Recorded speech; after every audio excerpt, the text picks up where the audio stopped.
Queen's പാർക്കിൽ ഇപ്പോൾ ഏതാണ്ട് വെളിച്ചമൊക്കെ വന്നു തുടങ്ങിയിട്ടുണ്ട്. അപ്പോൾ ഇതിൻ്റെ കുറച്ചുകൂടി മനോഹാരിത പ്രേക്ഷകർക്ക് മനസ്സിലായി കാണുമെന്ന് പ്രതീക്ഷിക്കുന്നു, മനസ്സിലായിക്കൊണ്ടിരിക്കുന്നെന്ന് പ്രതീക്ഷിക്കുന്നു. അപ്പോൾ ഇത് മാത്രമല്ല, ഇനിയുമുണ്ട് കാഴ്ചകളും വിശേഷങ്ങളും ഒക്കെ ഇവിടെ. അപ്പോൾ അത് പറഞ്ഞു തരാൻ ഏറ്റവും യോഗ്യനായ അല്ലെ ഒരു ആൾക്കൂട്ടുണ്ട്. പക്ഷെ അതിൽ ക്യാപ്റ്റൻ മുന്നിൽ തന്നെ ഉണ്ട്, നമ്മുടെ ഈ കൗൺസിലർ ബാസിം ബാബു ചേട്ടൻ. നമസ്കാരം. അപ്പം നമ്മൾ ഈ പാർക്കിനെ കുറിച്ച് ഇങ്ങനെ പറയായിരുന്നു. ഈ പാർക്കിലെ ഈ ചിത്രപ്പണികൾ തന്നെ ഉണ്ട് എന്താണ് ഈ പാർക്കിന്റെ ചരിത്രം എന്നുള്ളത്. അപ്പൊ എന്താണ് ഇങ്ങനെ ഒരു സ്ഥലം അത് ഈ രീതിയിലേക്ക് മാറ്റാനുണ്ടായ സാഹചര്യം? സ്ഥലം എന്ന് പറഞ്ഞിട്ടുണ്ടെങ്കിൽ പ്രദേശവാസികൾക്ക് ഇരിക്കുന്നവർക്ക് എല്ലാം തന്നെ അറിയാം. ഇങ്ങോട്ടേക്ക് ഒരു ആൾസഞ്ചാരമില്ലാത്തൊരു പ്രദേശമായിരുന്നു. ആളുകൾ പോകാൻ മടിക്കുന്ന അല്ലെങ്കിൽ ഒരു പേടി ഉള്ളൊരു സ്ഥലമായിരുന്നു. കാരണം ഒരു ലൈറ്റ് പോലും ഇല്ലാത്തൊരു പ്രദേശം.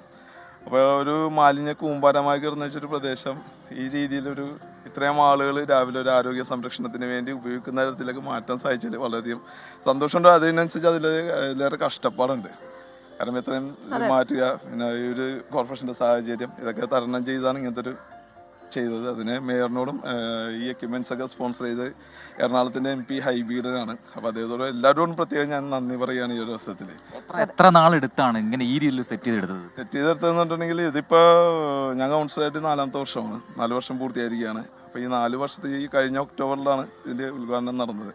കാരണം ഇതിന് കലാസംസ്കാരത്തിൽ ഫണ്ട് കുറവായതുകൊണ്ട് തനത് ഫണ്ട് ഉപയോഗിച്ച് ചെയ്ത ആദ്യത്തെ, കാരണം പൂർണ്ണമായും തനത് ഫണ്ട് ഉപയോഗിച്ച് ചെയ്തൊരു പാർക്കാണ്. അപ്പൊ അതിൻ്റെതായ ഒരു ലാഗ് വർക്കിൽ ഉണ്ടായിട്ടുണ്ട്. പിന്നെ സ്വാഭാവികമായിട്ടും ഇതിൻ്റെ ഒരു വേസ്റ്റ് ആയിരുന്നല്ലോ. അപ്പോൾ ഇതൊക്കെ ഒന്ന് മാറ്റാനായിട്ടുള്ളൊരു കഠിനമായ പരിശ്രമം. അപ്പോൾ അതൊക്കെ മാറ്റിയതിന് ശേഷം ഇങ്ങനത്തെ ഒരു വർക്ക് പൂർത്തീകരിക്കാന്നുണ്ടെങ്കിൽ അതിൻ്റെ ഒരു ലാഗ്. നമ്മുടെ പുതിയ തലമുറയുടെ പ്രതിനിധിയുണ്ട്, മോളുടെ പേരെന്താ? അതാമിന. ഇഷ്ടപ്പെട്ടോ ഈ മാറ്റം? മോള് കണ്ടിട്ടുണ്ടോ ഇവിടെ ഇങ്ങനെ ഭയങ്കര വേസ്റ്റ് ഒക്കെ കിടക്കുക? ഇപ്പൊ ഇത്രയും നല്ലതായപ്പോ എന്താ തോന്നുന്നേ? നല്ല രസമുണ്ട്. അപ്പൊ ഇനി ഭാവിയുടെ പ്രതീകമായിട്ട് മോളടക്കമുള്ള ആൾക്കാർ ഇത് തന്നെ വൃത്തിയായിട്ട് മെയിൻറ്റെയിൻ ചെയ്യും അല്ലേ? ഏത് സ്കൂളിലാണ് പഠിക്കണേ? Saint Mary's. ഏത് ക്ലാസ്സിലാ? 6th. അപ്പൊ മിടുക്കിയായിട്ട് ഇതിന് ഇനി നേതൃത്വം നൽകുക അല്ലേ? പക്ഷേ ഇത് മാത്രമല്ല, നമുക്ക് എനിക്ക് തോന്നുന്നു ഒരു ടർഫ് കൂടി സെറ്റ് ചെയ്തിട്ടുണ്ട് അല്ലേ? എനിക്ക് തോന്നുന്നു അത് ഒരു നഗരസഭ കീഴിലെ ടർഫ്, അത് എനിക്കൊന്ന് കേരളത്തിൽ മറ്റെവിടെയും ഇല്ല. കേരളത്തിൽ ആദ്യമായിട്ട് ഒരു നഗരസഭ ചെയ്യുന്ന ഒരു ടർഫാണ് സ്പോർട്സ് മേഖലയിൽ.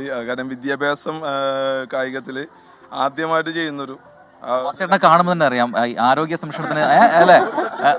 അതെ അല്ലേ. നമ്മുടെ പ്രൊഡക്ഷൻ റൂമിലൂടെ സിബിൻ എന്ന് പറയുന്ന നമ്മുടെ അവിടുത്തെ ഒരു ഓൺലൈൻ എഡിറ്റർ ഉണ്ട്. പുള്ളി അത്യാവശ്യം ജിമ്മൊക്കെയാണ്. പക്ഷെ ഇതിപ്പോ എന്താ നമ്മുടെ കയ്യിലുണ്ട് കേട്ടോ ആള്. അപ്പൊ അങ്ങനെ ഇപ്പൊ എനിക്കൊന്ന് ഓപ്പൺ ജിമ്മൊക്കെ സെറ്റ് ചെയ്തിട്ടുണ്ടല്ലോ. അതെ, ഓപ്പൺ ജിമ്മ് സെറ്റ് ചെയ്തത്. അപ്പൊ ഇത് കാര്യം ഇത്രയും പേര് വന്ന് ഉപയോഗിക്കുന്നത്. കാര്യം 5 മണിക്ക് ഇത് ആരംഭിക്കും. 5 മണിക്ക് രാവിലെ 5 മണിക്ക് ആരംഭിക്കും. 9 മണിക്ക് ക്ലോസ് ചെയ്യും. വൈകിട്ട് 3 മണിക്ക് വീണ്ടും തുറക്കും. രാത്രി 9 മണി വരെ ഇതിന്റെ പ്രവർത്തനമുണ്ട്. പിന്നെ ഇപ്പൊ ടർഫ് ഉണ്ട്. പിന്നെ ഇപ്പൊ നമുക്ക് നിങ്ങൾ ഈ കാണുന്ന ബാക്കിൽ കാണുന്ന ഒരു ഇൻഡോർ ബാഡ്മിന്റൺ, അതെ അത് സിന്തറ്റിക് ആണ് വരുന്നത്. അതും കോർപ്പറേഷൻ ആദ്യമായിട്ട് ചെയ്യുന്നൊരു സിന്തറ്റിക് വരുന്നത്. അത് ഫെബ്രുവരിയോടുകൂടെ അതിന്റെ വർക്ക് പൂർത്തീകരിച്ച് ജനങ്ങൾക്കായിട്ട് തുറന്നു കൊടുക്കും. ഒരു കഫേയുണ്ട്, വൃത്തിയുള്ള ശൗചാലയമുണ്ട്. അതാണ് ഈ വൃത്തിയുള്ള ശൗചാലയങ്ങളാണ് പലപ്പോഴും കാണുക. അപ്പൊ ഇതിനെല്ലാം നിങ്ങൾക്ക് എല്ലാവർക്കും, ഒരാൾക്കല്ല എല്ലാവർക്കും അഭിനന്ദനം. എന്ത് തോന്നുന്നു ഈ മാറ്റത്തെ? നമസ്കാരമുണ്ട്.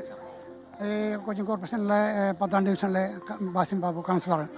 മൂപ്പര് നമ്മുടെ ഈ സമൂഹത്തിന് വേണ്ടി നല്ല നല്ല കാര്യങ്ങൾ ചെയ്തുകൊണ്ടിരിക്കുന്നത്.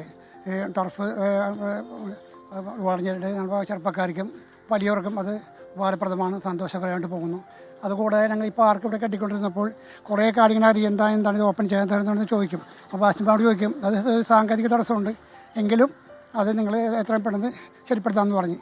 എന്നിരുന്നാലും നല്ല രീതിയിൽ നമ്മൾ ഈ ബാസിം ബാബുവിനും ദൈവത്തിനോടും പ്രത്യേകം നന്ദി പറയുന്നു. അതോടൊപ്പം തന്നെ നമുക്ക് എല്ലാവർക്കും കൂട്ടായ്മയായി എല്ലാവർക്കും ഇവിടെ വന്ന് വർക്കൗട്ട് ചെയ്യണം. അതിനുള്ള സജ്ജീകരണങ്ങൾ ഒരുക്കി തന്ന ബാസിം ബാബുവിന് ഒരിക്കൽ കൂടി നമ്മൾ ഈ ഗ്രൂപ്പിന് എല്ലാവർക്കും ഒരിക്കൽ കൂടി നന്ദി പറഞ്ഞു. അപ്പോൾ ഒരു നാടിൻ്റെതായ ഒരു പാർക്കായി മാറുന്നുണ്ട്. അപ്പോൾ താങ്ക് യു സോ മച്ച്.